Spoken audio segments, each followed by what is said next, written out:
दिल्ली की सर्द सुबह हमेशा जादुई लगती हैं। हल्की धुंध, दूर से ट्रेन की सीटी और हवा में अदरक वाली चाय की खुशबू।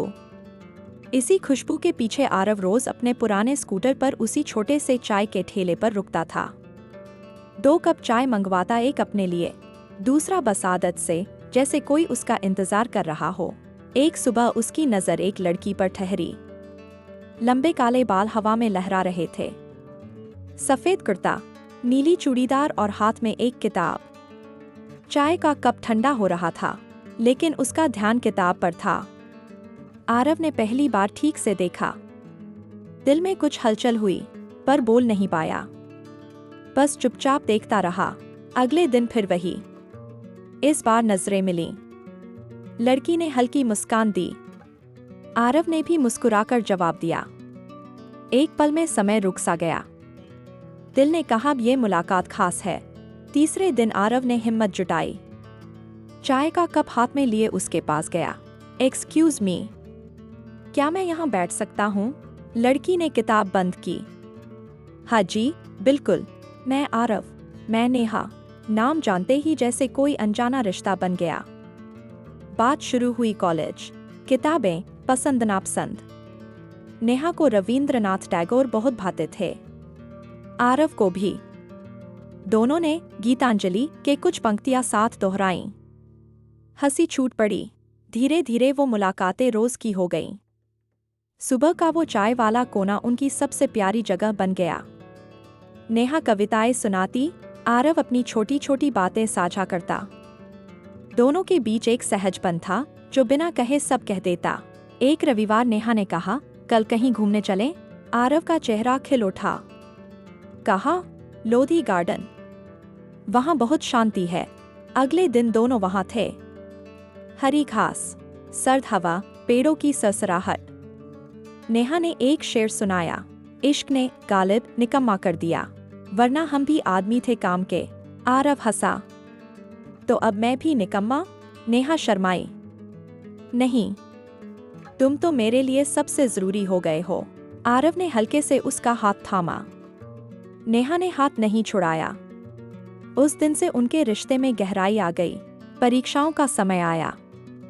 दोनों व्यस्त हो गए, लेकिन हर रात फोन पर बात होती। नेहा कहती, नींद नहीं आ रही, तो आरव पुराना गाना गुनगुनाता। कभी आरव थक जाता तो नेहा बचपन की कहानियां सुनाती। छोटी छोटी बातें उन्हें जोड़े रखती। एक शाम आरव ने मैसेज किया, आज रात छत पर मिलना, कुछ खास है। नेहा आई। छत पर फूलों की मालाएं, 2 कुर्सियां और एक छोटा सा केक। ये सब? नेहा हैरान। आज हमारी पहली मुलाकात को ठीक 6 महीने हो गए। नेहा की आंखें नम हो गईं। तुम इतना याद रखते हो? आरव ने एक छोटा सा लॉकेट उसके हाथ में रखा। ये मेरी माँ का था। वो कहती थी, जो दिल से मिले उसे कभी मत छोड़ना। मैं तुम्हें कभी नहीं छोड़ना चाहता। नेहा रो पड़ी। मैं भी तुम्हें कभी अकेला नहीं छोड़ूंगी। दोनों ने एक दूसरे को गले लगाया। सितारे चमक रहे थे। हवा में प्यार की महक थी, पर जिंदगी में सब कुछ आसान नहीं होता। कुछ महीनों बाद नेहा के पिता को मुंबई ट्रांसफर मिल गया। नेहा को भी जाना था। जब उसने बताया तो दोनों चुप हो गए। मैं नहीं जाना चाहती। नेहा की आवाज कांप रही थी। तुम्हें जाना पड़ेगा। ये परिवार की जिम्मेदारी है। फिर हम वादा करेंगे, हर दिन बात करेंगे, इंतजार करेंगे, और सही वक्त पर मैं तुम्हारे घर आऊंगा। नेहा ने सिर हिलाया। दोनों ने आंखों में आंखें डालकर वादा किया। अगले दिन स्टेशन पर आखिरी मुलाकात।